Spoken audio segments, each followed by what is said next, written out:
Right, black got you. Right, black got you. Right, black at you. This is the Future Proud of For Real TV.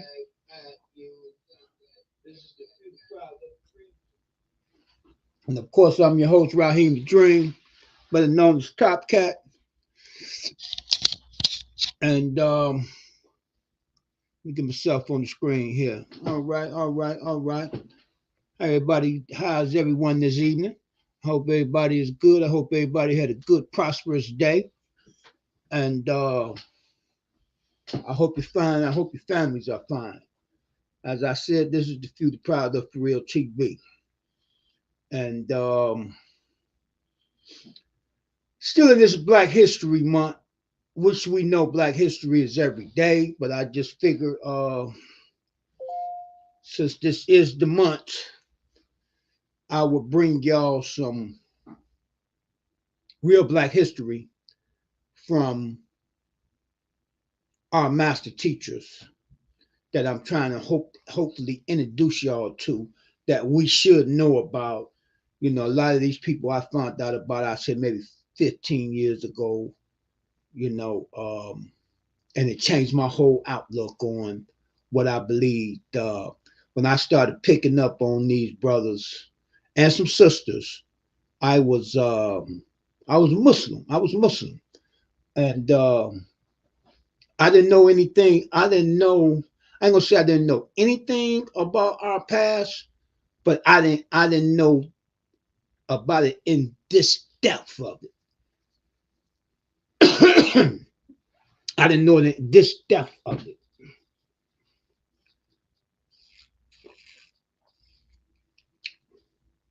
and it actually changed my it changed my outlook because it changed the way I looked at things. It changed the way it changed what I thought I believed in. You know, and it changed my belief from belief to knowing. See, I rather know than to believe. Let me say that again. I rather know than to believe. One more time. I rather know than to believe. Now I know. I don't believe. I don't believe nothing. There's things I know and things I don't know. I'm gonna say that again. I don't believe in nothing. There's things I know. There are things I don't know. One more time. I don't believe in nothing. There's things I know and things I don't know. Tonight, I'm going to bring you um, Dr. Ben part one and two. Then I'm going to bring three and four tomorrow. And the title of it is The Black Man Must Wake Up. And that's what happened to me. I woke up. I woke up. The black man must wake up. And I need my brothers to listen. I need you to listen. The black man must wake up. If we don't, we're in big freaking trouble. We're already in big freaking trouble. And if we don't start doing something about it soon, we're gonna lose our little brothers and sisters in these streets. We're gonna lose them. I mean forever. I mean it's almost like we're dealing with the children of the corn. And it starts at home. It starts at home. So I'm gonna give some people some time to get into the building, and then I'm gonna put this up. I hope I got this loaded up right. Let me make sure I got this loaded up right. Bear with me a minute.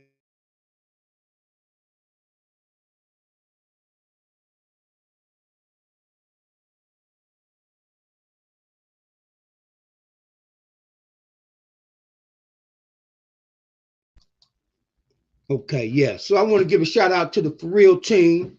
You dig what I'm saying? Working on some things.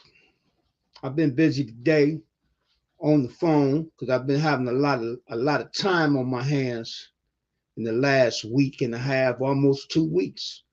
I done had a lot of time on my hands where I've been in the house and it ain't me. But you know what though? I'm learning that sitting still ain't so bad. I'm learning that sitting still ain't so bad. But I guarantee you, once I get back going, it's on. I'm back going though.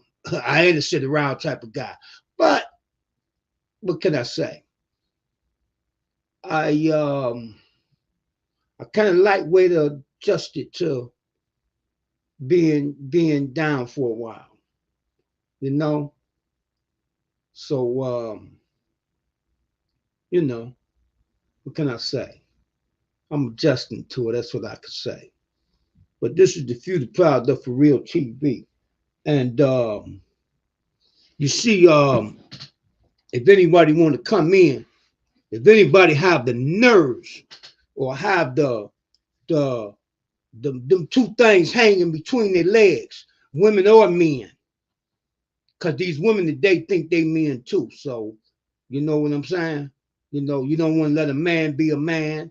You dig what I'm saying? You want to try to tell a man what to do. I don't know what's wrong with y'all. I really don't know what's wrong with y'all. But if anybody want to come in, all you got to do is touch on the screen yard right there, and it'll bring you right in, and you can come on the screen when I open up for comments. If anyone want to give any comments, I don't know why y'all like you scared of me. You dig what I'm saying? I ain't I ain't as mean as you may think. You understand what I'm saying? I can go back and forth without being disrespectful or something like that. There, okay. So don't be scared. Don't be scared. You know. But yeah, this is the Few the Proud of For Real TV. And like I said, I hope everybody is good. I hope everybody is good. Thumb up the video. Thumb up the video. Share and subscribe. Miss Elliott say, hey, hey, hey, I'm in the house, but I'm at work. Okay, baby. All right. Thanks for tuning in. Okay. Yeah, so we're gonna get started here in a few minutes here. I'm just trying to get some people some time to get into the building. And how you doing, Miss Elliott? I hope everything is fine with you. I see you say you're at work. Uh, um, but yeah, so we're gonna have to. The black man gonna have to wake up because we are definitely, but we as a people, period. I'm not gonna just put it on the black man, even though that's what we're talking about tonight. But I'm not gonna just put it on the black man. Okay, Ms. Elliott say, great, how are you? Oh, unbelievable, baby. I'm unbelievable. Unbelievable. And I'm not gonna just put it on the black man. We as a people need, man, we walk, we're around here sleepwalking, man. Eyes wide shut. Eyes wide shut. Um, we don't want to put the work in. We talk like we want to put the work in. That it don't be nothing but talk. It don't be nothing but talk. And I know that. It don't be nothing but talk. You know? So what can I say? Only thing I can say is peace and black power. We need to uh, um, we need to support one another for one. That's for sure. If you know any black businesses that want to do any kind of advertisement, put them in touch with me. I don't have a big audience, but I do have quite a few that watch my videos later on. I might not have a lot of people live, but I do have quite a few people that watch it later on. So if you have anybody want to do any kind of advertisement, I will put it up for them. I will put it up for them. You know, I will put it up for them. You know, so there you go, right there. Um, let me see. I thought I had some announcements. I don't know what I did with them, but I do have some things coming up, and I will need y'all help. You know, but as of right now, all I need you to do is thumb up the video, thumb up the video, thumb up the video, share and subscribe, and let me do a check here to check and make sure all my other apps are working, my other websites are up and running, or my other apps, or whatever you want to call them.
Good evening.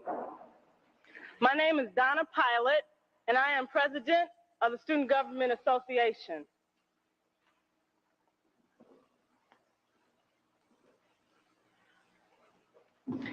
I'd like to welcome everyone for coming out tonight. And in spending some time with Dr. Yosef Ben Yochanan, I asked him this afternoon, well, what would you like me to say about you when I give my introduction? And he replied, oh, you don't have to say anything. So I like to say, one thing I like to say is that this summer, a friend of mine had a tape of Dr. Yosef Ben Yochanan, and he played it for me. And it literally brought tears to my eyes because so much truth was in that one tape. And at that point, I decided that the first lecturer this year would be him. I would also like to say that you're in store for a very uplifting lecture. We chose the title, Wake Up Black People, because that's what we need to do. We need to wake up. So I'd like everyone to come together with a round of applause and let's welcome Dr. Yosef Ben Yochanan.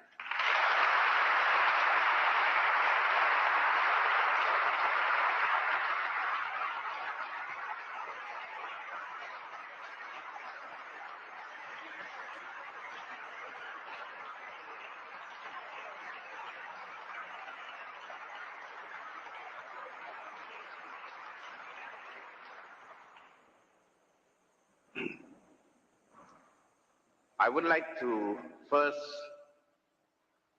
express my appreciation for your invitation.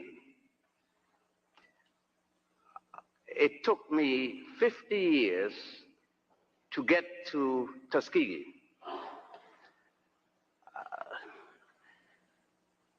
50 years ago, at age 16, I applied for entrance to Tuskegee. My application was accepted, but the immigration laws of the United States of America were such, and I don't think they have changed much, that I couldn't get here. I remembered that such had happened to a man before me by the name of Marcus Messiah Garvey. He was invited by Booker T. Washington. I don't know if you know about him. I heard you don't have a Booker T. Washington Day. Unusual. But anyhow, probably better thoughts may come about and there will be a Booker T. Washington Day at Tuskegee. But anyhow, Marcus Messiah Garvey was invited by Booker T. Washington to come to the United States. The facts are that red tapes in the immigration department, Garvey arrived 6 months subsequent to the death of the great Booker T. Washington. So taking 50 years to get here, nevertheless, I got here. I do not know if I would have taken the course of action in my life that I have now taken. However, I was lucky enough to slip through an engineering course and graduate in a few more courses, and here I am. Within the context of my education, if you could call it that, I would prefer to call it the course of my indoctrination, my training, which started in Ethiopia, East Africa, and continued in Brazil, Cuba, Puerto Rico, the United States Virgin Islands, England, and Spain. Been around a few places. And in all of these places that I've been, I never once received an education in the history of African people. Yet I thought that I've educated myself down through those period of time. And it is because of that self-education in those things which meant most to me as an African person that I decided at no time would I stand still in these halls of indoctrination and not rebel with the necessary documentation of the lies that are being taught in these halls. And so I may be saying things that may hurt many of you, if not most of you, because some of the lies have become your dear frame of reference. We could start with the Greeks. I hope you of fraternities and sororities don't get too bothered about it, since the Greeks weren't too much anyhow. But we can start with that, because there is where our institutions of learning has decided to start civilization.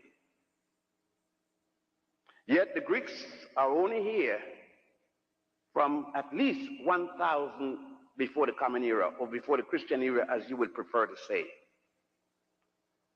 Let us just, for example, cite one. And that particular person would be Hippocrates. And I'm sure that you heard of Hippocrates.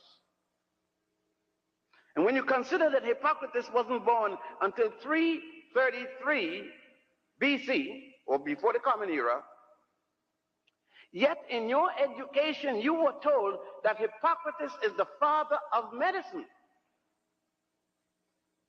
That's a lie. There's no way that I can say about it other than it's a lie. A lie is a lie, whether it's in the university or in the church. How could Hippocrates be the father of medicine when the first time you see him, he is in Egypt learning medicine from Africans? There are numerous papyri, medical papyri on medicine. The nearest to Hippocrates is at least 1,300 years before he was born. For example, we have what is known as the Hettus papyrus, the Ebers papyrus, and now the so-called Rockefeller papyrus, the Edwin C. Smith papyrus. All of these papyri go back to as early as 3100 BC. The man who Hippocrates took an oath that he would practice medicine according to this man, this African, whom the Greeks call Aesculapius in the Hippocratic Oath, a man by the name of Imhotep, died. He practiced medicine and died 2,500 years before the birth of Hippocrates. And you are telling me that the medical school and the pre-medical historians don't know this? They don't know it because, unfortunately, Imhotep had a high visibility like myself, otherwise called black. They don't know that the Ebers Papyrus by Hatshepsut, dealing with Planned Parenthood, I said Planned Parenthood, 1,550 years before the birth of Jesus the Christ, is out there. When every medical journal in 1961 published copies of the Ebers Papyrus. And we could go on with the papyri with respect to all kinds of diseases that the Africans had produced, both in Egypt and Ethiopia and Sudan, and a place then called Puanit, now called Somalia.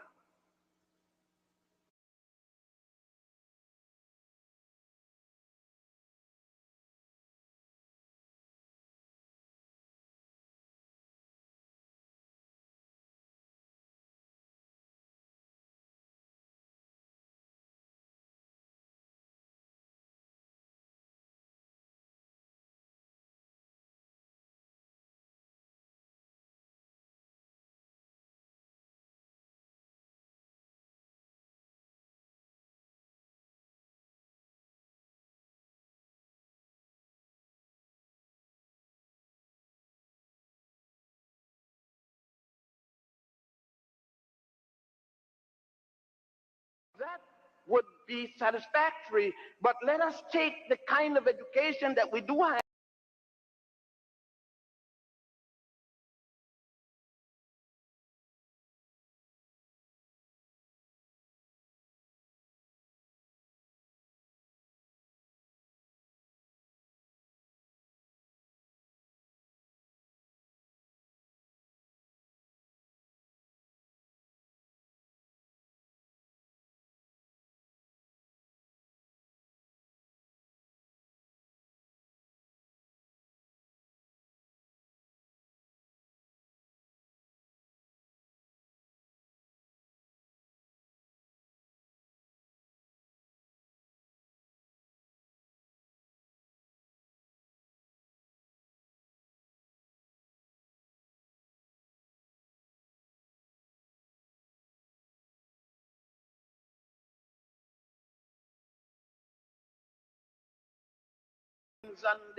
In the tombs, the writings in the pyramid, what is called the pyramid text and the coffin text.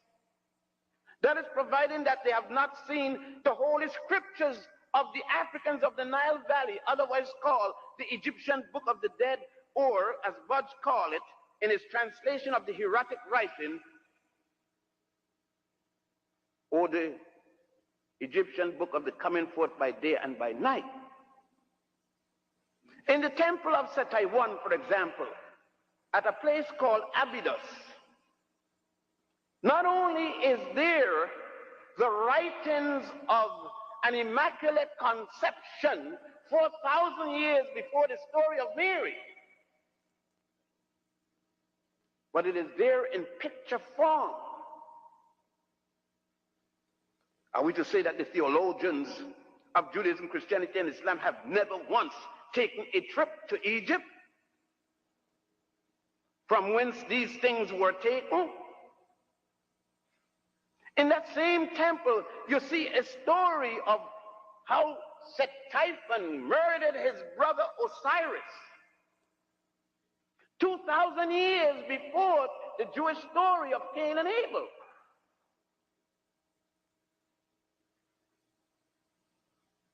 And we are told that an African from Egypt by the name of Moses, born in the city of Goshen, that's still Egypt. Egypt is in Africa, by the way. The last time I saw it in January.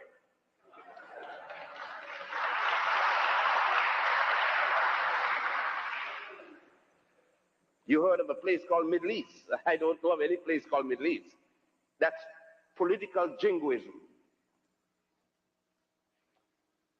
But we can find that there was no Moses on Mount Horeb in the Sinai to receive any 10 commandments that had not been given before or written before in Egypt, because you could go in the book of the Coming Forth by Day and by Night, the book of the dead, and see in what is called the Osirian drama, not only those 10, but 32 more, a total of 42, which you can also go in the temple of Ramesses VI, in the Valley of the Kings, across what is today called Luxor. And in that tomb, you would see the 42 listed commandments, or otherwise negative confession, 2,000 years before the birth of Moses. But they told you that Moses was taught. He was an Egyptian, taught in school in Egypt, and became a priest in the system. Could you have been born in the United States of America, went to kindergarten, then elementary school, junior high school, and never heard of the United States Constitution? It was equally impossible for Moses to have born in Egypt, go to school in Egypt, study in an Egyptian system, worship God Amun-Ra, and never once heard of the 42 negative confession, which have in it, thou shalt not kill. I have not killed man nor woman. I have not made like that bushel. I have not. Moses himself is charged with murder. His brother Aaron is charged with theft. 40 years before they reached Mount Sinai, then somebody had a law against theft and against murder before he reached Mount Sinai. Where did they get it? But you weren't taught anything about this. All of this information have been suppressed at a place called the Council of Jamia and the Council of Nicene in 325 AD, when Constantine, the Roman emperor, conquered North Africa, took over the role of the Christian church, which started in Alexandria with Pantheus and Boethius, not in Rome. But this too you have not been taught. You have not been taught that the three people who died first in the name of Jesus the Christ were 3 African women: Felicita, Nymphano, and Perpetua. Yet you know everything. You're born again. You know it all. You can't be blamed for it. Even your teachers may not be able to be blamed for this, because one can't teach what one doesn't know, or one have not learned, or one have not experienced, because there is no interest for people to go to Egypt to see anything, but to go to the Holy Land. And that's why Jesse is tied and had to get on his knees and pray and beg forgiveness. He was scared he wouldn't be able to get back in the Holy Land for saying what was right. But there's more than that. Because you have been told that unless Europeans teach you, you haven't been taught. But who told you that the first university built in all of Europe was built by Africans called Moors at the university, what is called the University of Salamanca in Spain? Check it out. Europe's first university. Not only the stones were put together like the stones in most of the building and the bricks in most of the building here. I'm not talking about that aspect of only the building. I'm talking about the educational system is nothing but a copy of the University of Djenne, D-J-E-N-N-E, of ancient Ghana, which was burnt down and rebuilt as the University of Sankore in the city of Tumbut, which the French later called Timbuktu. Then carried, as the Africans called Moors, conquered Iberia, now Spain and Portugal and southern France, and established in there the university system. And as I said before, it was not the first. The earliest of the Greeks were trained in a place called the subordinate lodge of Croton and Delphi. Subordinate lodges of the Grand Lodge in a place called Waset, which the Greeks later changed to Thebes or Thebes. The current Arabs changed it to Luxor. But did you get that in Greek philosophy?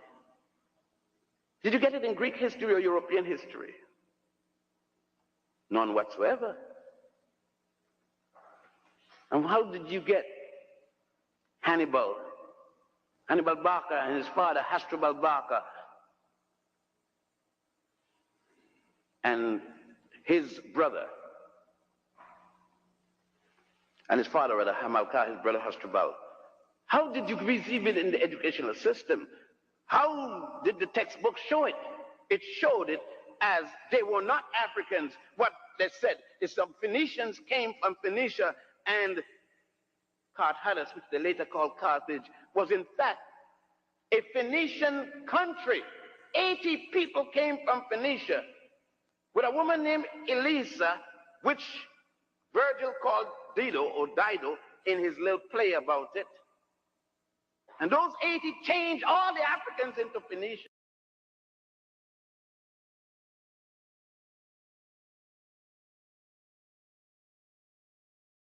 And those 80 changed all the Africans into Phoenicians. And thus we are taught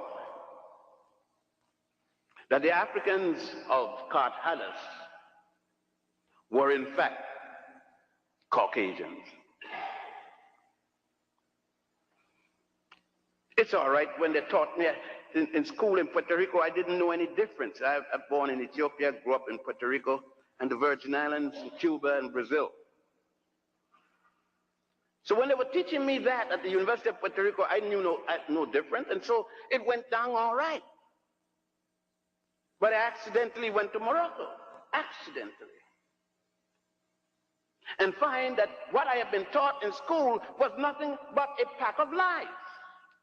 Because I then went into the temple, I then went into the museum and found that it was totally different. But then I went on to Italy, in the Medici Museum,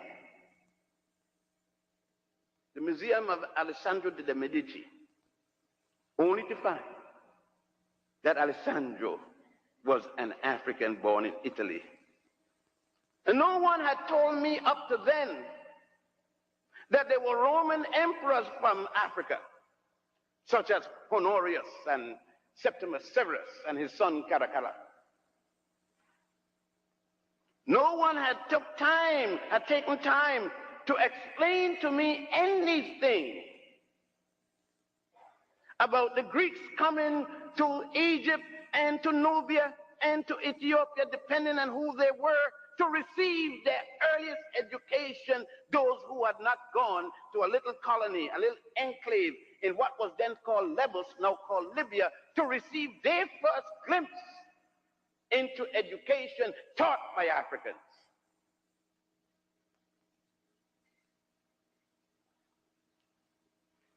Well, having gone the route of civil engineering and with a bachelor's and then a master's in architectural engineering, you would think that I should be satisfied at that point. But I couldn't be satisfied because the fire had burnt. You see, I was the admirer of two particular people at that time. One called Booker T. Washington, and one called Marcus Garvey. In the reverse, Garvey first and then Washington. Garvey because in my household, Garvey was the word next to the deity. And the relationship between Garvey and Booker T had become so close that I too followed the teachings and philosophical concept of the late Honorable Booker T. Washington. But within that philosophy was something else both men always taught: the integrity of the individual. And the integrity of the individual refused, in my case, to accept lies, such as Benny Goodman is the king of swing, and Duke Ellington must have been the emperor of swing. Chick Webb, having taught Gene Krupa, I was told that Gene Krupa is the best on the drum, but he went to Chick Webb to get to be the best on the drum. I don't know if you know Chick Webb, you know Ella Fitzgerald. That's Chick taught her. I just throw that in to show you that the lie doesn't stop in ancient time. It continues up to today as truth. And so in my further examination, I was dealing with 3.14. All of you here in engineering knows what it's supposed to symbolize. They say it's pi. And I was taught that it came from the Greeks. And you know, I believed it. What else could I do? The teacher told me. And then when I went to Ethiopia and to Egypt and to Nubia, in the ancient records of the ancient Africans of the Nile Valley Africans, there was pi being used 2,000 years before there was such a place as Greece. The first writer of Greece that brought Greece into civilization, because they said the demarcation between uncivilized and civilized have to do with the time when you start writing history, they call it prehistoric and historic. And Homer is the Greek first writer. And Homer said that even the concept of God, Zeus and Apollo, came from Ethiopia. So when you get in the Greek fraternities and sororities, just remember what Homer said. You must have dealt with the Iliad and the Odyssey by now. But again, I understand. You see, you have been taught by Alex Haley and others that your history started in the slave trade. But they don't even tell you how the slave trade started. They blame you for enslaving yourself. They say your ancestors sold you out. Nice statement. So I asked the guy, what country, what was the name of the king? Oh, don't worry about that, they sold you out. As if I don't know that the slave trade started with the Pope of the Roman Catholic Church by the name of Martin V and Reverend Bartolomeo de las Casas on the island of Hispaniola, now called Haiti and Santo Domingo. You see, nobody told you it's time to get sorry, to feel bad when some Haitians were being slaughtered on the coast of Florida. That's what it is. If you send a people back to sea on the condition where they were, that's genocide. But you see, you didn't feel anything because you weren't taught to realize that the Haitians are your brothers and sisters, because you don't know that the first Africans to be brought in slavery was not taken from Africa, but from Spain and carried to Haiti, then called Hispaniola, in 1506, under the aegis of the Pope of the Roman Church and Bartholomew de las Casas. But how did you get in Spain? That was 1506. But you went into Spain, which was then called Iberia, Spain and Portugal and southern France, as conquerors yourself in 711, under the leadership of Tariq, for whom the Rock of Gibraltar is now named Gibraltariq. Nothing in your education, because there's nothing in your textbooks about any of this. So you'll have to go to Spain. Luckily, at the University of Barcelona, where I attended for 2 years, there are these documents, and I had never known anything about them. I hadn't known that the Africans called Moors had ruled Spain from 711 until 1485. The last of them losing power at a place called Granada. I was always wondering, why is it that 90% of all the songs coming out of Spain was singing to La Morena, the black woman? So how come in this country, 90% of all the songs, the records, the tapes, everything is La Morena this and La Morena that? It is when I went there, I found out La Morena raised hell in Spain. She's still raising hell in Montgomery, Alabama, and in Tuskegee, Alabama, and in Tuskegee Institute. I could look around and see her.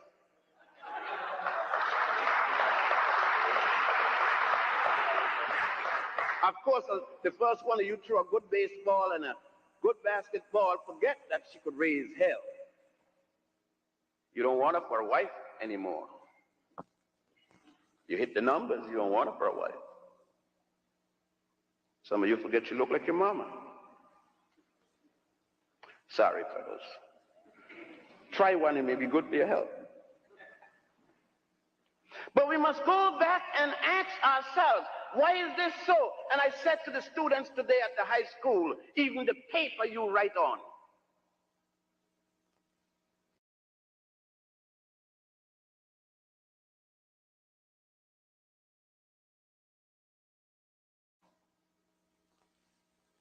shows your heritage and your history.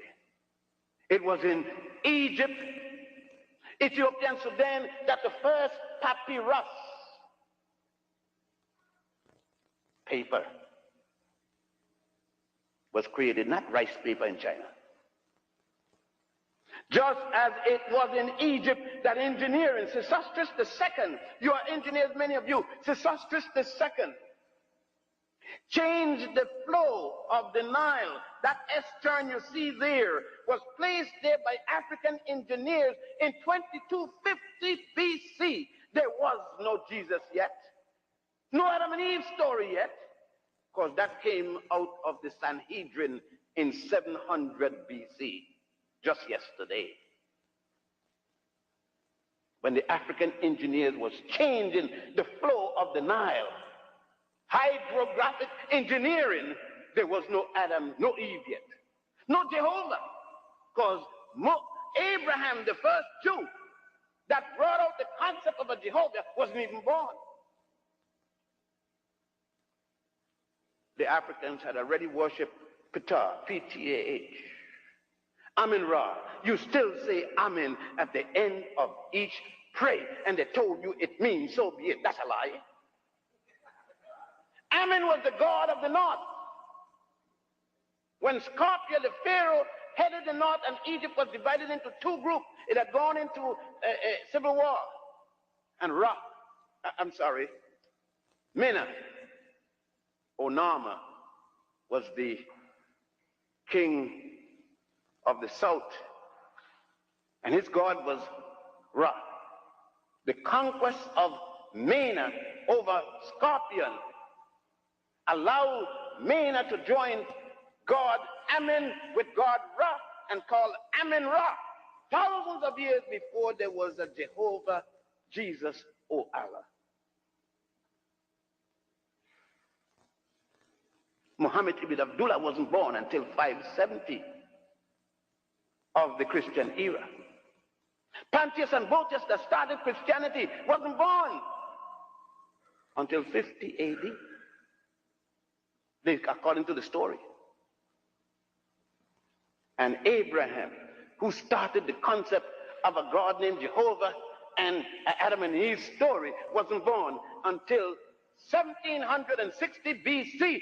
The Africans of Egypt and Ethiopia and Nubia were already in their 13th dynastic period. No different than the lie they told us that the Jews built the pyramids. Which one? The little one in their bathtub?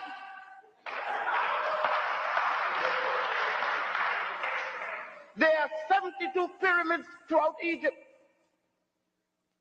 The first one was designed, engineered, and built by the multi-genius, first one known in the world, Imhotep. That was the 3rd dynasty. The last one was the 6th dynasty, and the first Jew wasn't born until the 13th dynasty. You can't build a pyramid before you're born. But the myth and the lie continues.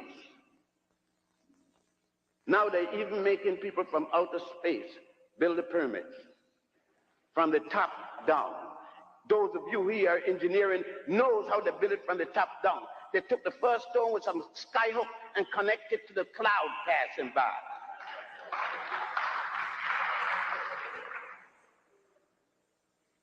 I'm not supposed to speak about these things. Oh, I'm supposed to be glad somebody give me a piece of goat skin with a thing on it that said PhD twice. And I'm supposed to be so good. I got one of the goat skin, PhD, all in Latin. Feel good, ain't it? Different person. My mother isn't my mother anymore. My father isn't my father anymore. Black folks are not related to me anymore. I'm Greek, Dutch, Japanese, whatever else. I am Rainbow Coalition now. I don't talk to my cousin anymore. They can't sit at my table at the college anymore because I'm Abba Dabba Labba Labba fraternity.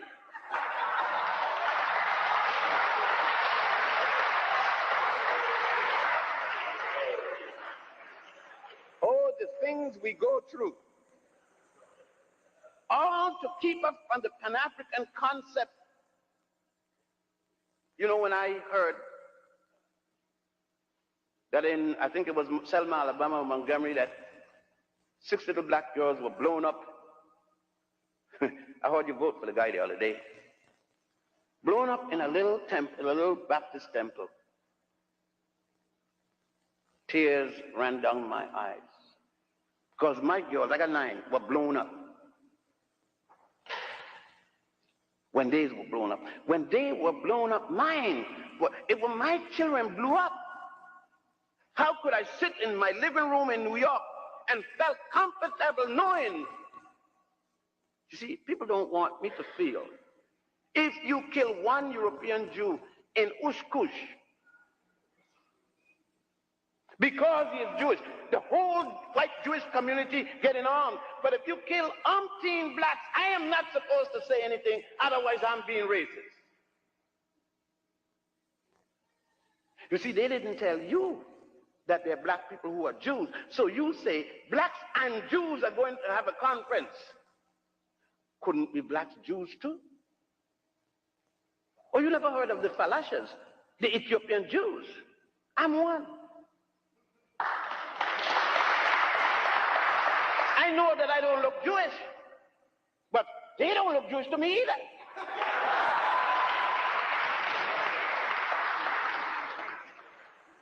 But this, you see, is rough stuff. Because I'm dealing with things that you are not supposed to hear or deal with. Tomorrow there's going to be a question and answer period, and all who don't agree with it could ask their question and make their comment. They shouldn't wait till tomorrow when I'm gone and sneakily run and tell you, I knew better. They are called the Falashas. But you didn't hear anyone saying anything in America when the Italian fascists were exterminating the Falashas. Nobody said anything.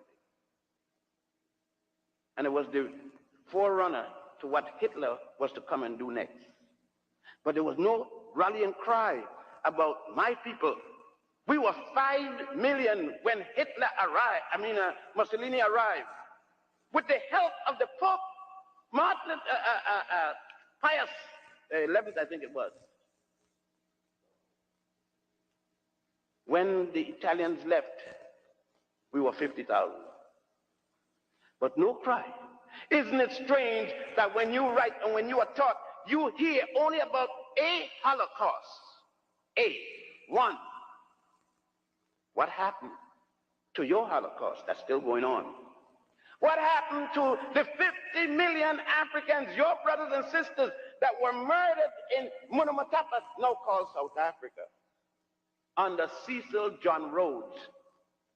Do you know that black folks take scholarship in honor of John Rhodes, Cecil John Rhodes? Because you don't know. Nobody told you who Rhodes was. Rhodes made Hitler look like a playboy.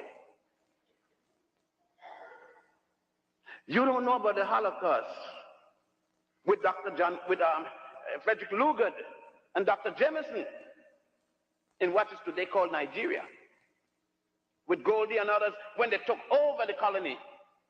You don't know about the Holocaust with Leopold II, the Vanderbilts and the Pews and the others, the Rockefellers and so forth, when they took over what was called Manicongo in those days and changed it to the Congo Free State. How many millions? 22 million were exterminated. African women pregnant were placed in the middle of roads, and 3 limbs put to both arms, and then cut with the horses and split them open, and the babies fell out as punishment that the men would see it. These are records. They themselves wrote, not realizing that Africans will come later to revenge these causes. But that isn't mentioned as Holocaust in any of your textbooks, because it was only Africans being exterminated. I don't expect enemies to say this, but I do expect that when you write and when you do your research, that you use the appropriate term, genocide, Holocaust, wherever it applies.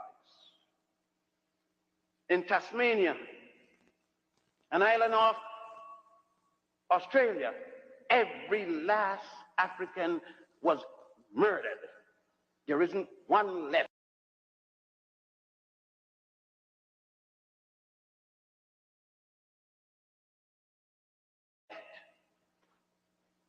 And you don't call it a Holocaust. And you don't cry about it. You don't get up any day complaining. Nobody comes to you and asks you, but you cry for everybody else's Holocaust. Because you weren't taught that these people had anything at all to do with you. You forget that the slave boat did not come from Africa to America. It came from Africa to the Caribbeans, from the Caribbeans to America. The first boat that brought Africans here were not from Africa, but from Barbados. The first that came to Virginia in 1619 in Jamestown. So you weren't told that there's any connection. As a matter of fact, the people from Alabama don't feel anything for the people of New Jersey, and the people of New Jersey don't feel anything for the people of Mississippi, etc., etc. We have not been taught that way. Thus, we couldn't even have with Jesse an African drive for an African people. In the midst of the drive, we had to change to rainbow. And you stood here and got on your knees and begged for a holiday for Dr. King. You disgraced Dr. King. The enemy never award his foe with a holiday. The Italians got a day for a man that got lost, couldn't find his way. Columbus Day. They didn't go to anybody for the holiday. The Irish got a day for a man that killed snakes in Ireland. They didn't go to anybody for holiday. The Poles got a day for Pulaski. They didn't go and beg a day. Why didn't you take a day? You had to go beg for even a day to worship a great man. But you fail to understand that King did not operate alone. There was a man at the same time named Malcolm X.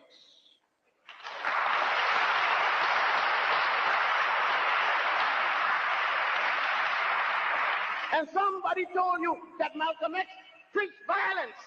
How the hell you think you got here? By non-violence? How you think you got lynched? And how you think King died? By a bullet like Malcolm X.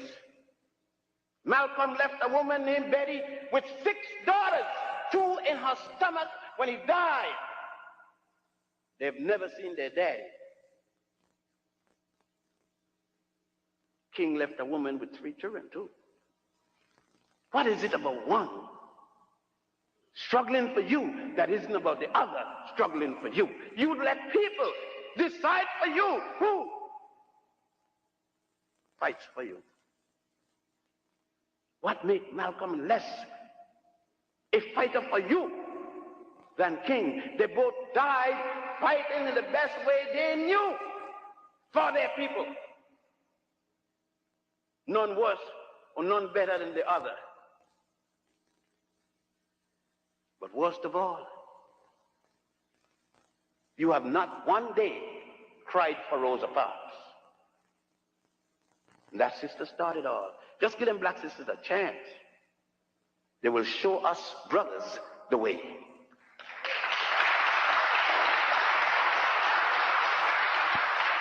Because you see, they know that when the Africans made their first calendar in 10,000 BC, 10,000 BC, called the stellar calendar, and revised that in 4100 BC, the so-called pre-dynastic era.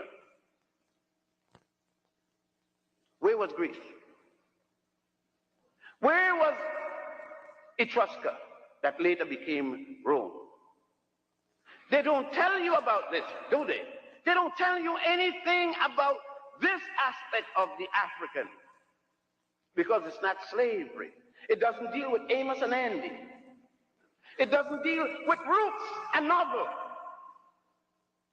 which they got you to believe had something to do with your history.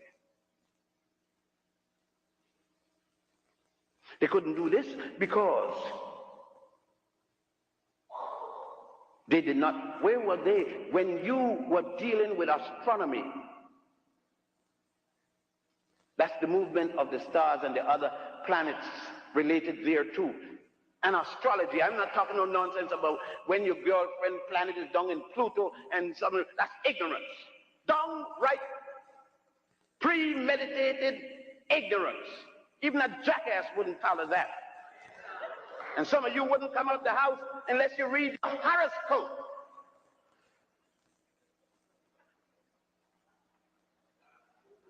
And you get courses in it in universities now.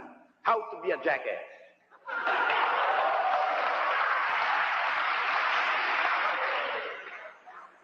Let us get it down.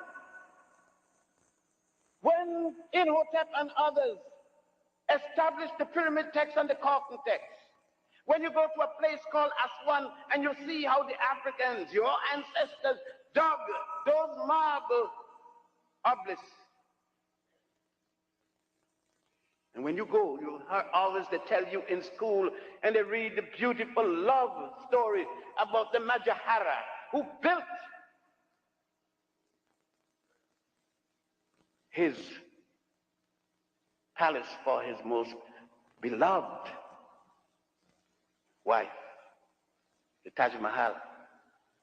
They didn't stop to tell you that thousands of years before that, a pharaoh by the name of Ramesses II not only built a temple out of hewn rock bigger than this place, along with one for his most beautiful and most precious wife, Nefertara. Don't mix her up with Nefertiti. Nefertiti was the wife of Amenhotep IV, who changed his name to Akhenaten. That's the 18th dynasty. I am talking about Nefertara, the wife of Ramesses II. That is the 19th dynasty. No mention about that, because they can't tell you African men did anything good for African women, much less to mention pharaohs and queens. Yet the evidence is still there. You go to Ethiopia at a place called Lalibela, and you see the rock-hewn temples, the rock-hewn churches in the side of mountain, down in the ground, engineering thousands of years before any country existed in all of Europe. I'm not to speak about it. All I say to you is check me out. Check these things out for yourself. Go and see them, read about them, research about them. So when why? What happened? You say, why do I need to know it? If Dr. Martin Luther King knew what I'm talking about, he would not have gone to Mohandas Karamchand Gandhi to learn about nonviolence. He would have known that Gandhi read the works of Akhenaten to learn about, and he would have gone home to his native Africa to get first-hand information. But they kept the teaching from in all the university, even when he went to University of Massachusetts, BU rather, with Dr. Harmon and others up there. They didn't tell him about Akhenaten, because you see, they don't talk about Akhenaten because Akhenaten talked about monotheism. He died before Moses was born, preaching monotheism, the worship of the god Aten, A-T-E-N. He taught about the Trinity of God, and you could go at a temple called the Temple of Luxor and see on the wall the Trinitarian concept 3,000 years before Jesus, Mary, and Joseph. But they couldn't teach Akhenaten. They couldn't teach these things, because then you would question what is being taught to you now in theosophy, in theology, in philosophy.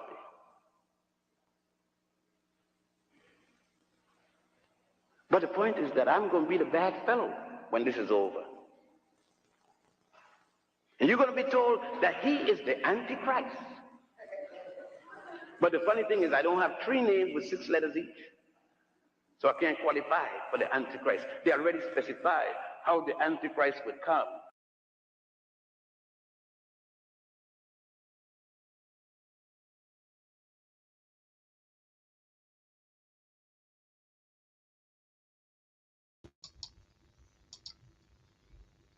Piece of black power, piece of black power, piece of black power. What do y'all think of that? What did y'all think of that information there? That was my man. That was Dr. Ben putting it down.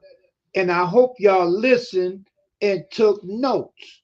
I hope you took notes so you could do some research on your own. See, I researched all this stuff like 15 years ago, like I said before when I first came on. Dr. Ben, Dr. John Henry Clark, son of I can't call his name, but it's a lot of them out there. It's a lot of them out there. You have to do your own research, and you'll find out that we've been lied to. Like he just said, you'll find out we've been lied to. That we've been lied to. We have the greatest history. Our history. They stole it and made it their own. There you go. Anybody want to come in, all you got to do is tap on the screen there and you can come in. Okay, I see my brother Ron in the house. Ron said, hello, everyone. I'm in the house. What's going on, my good brother? Okay, Ms. Elliott say, hi, Ron. Thanks for tuning in. Ms. Elliott said, the man is powerful. I enjoy hearing his voice. I appreciate how he speaks about the black woman. Thank you. Thank you. Okay. All right. Any comments? Any comments? Anybody want to come in? Anybody want to come in? But like I said, I hope you learned something. I hope you took notes, because I know you heard something that you don't know about. I know you don't know about it. You ain't been taught this, and you ain't gonna be taught it. I was self-taught. I self-taught myself these things by coming across these brothers being recommended to me through some other brothers that was already deep in it, and they knew I was, I was on the fence because I was still a Muslim. You understand what I'm saying? And they knew what time it was because of some of the questions I used to ask them. And they started giving me information to look up, giving me videos to watch. You dig what I'm saying? And it changed my whole concept. The truth shall set you free, and that's the truth. And that's real. The truth shall set you free. Only if you want to be free, though. So that's the thing. Do you really want to be free? You're in a mental prison. These religions keeps you in a mental prison.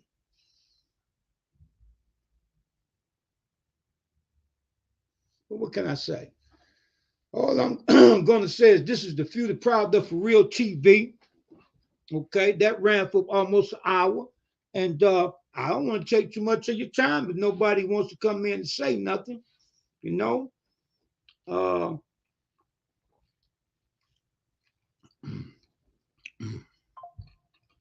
I guess I'm going to just say peace and black power. Thank everybody for tuning in.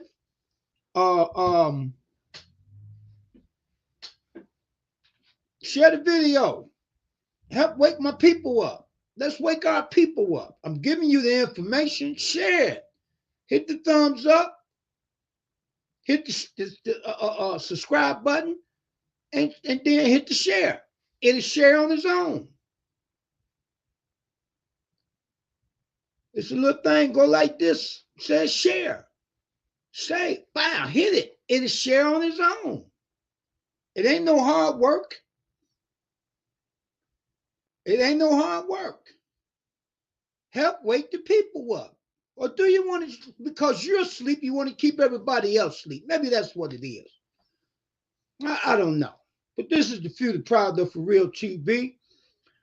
I'm going to say peace and black power, and I'm going to sign on out of here. Anybody got any last comments before I sign out of here? If anybody want to come in and say something, you can. Don't be scared. Don't be a coward. I can understand it, though. Messing with me, you probably, you know what I'm saying? I know a lot of people not a lot of you scared to be associated with me.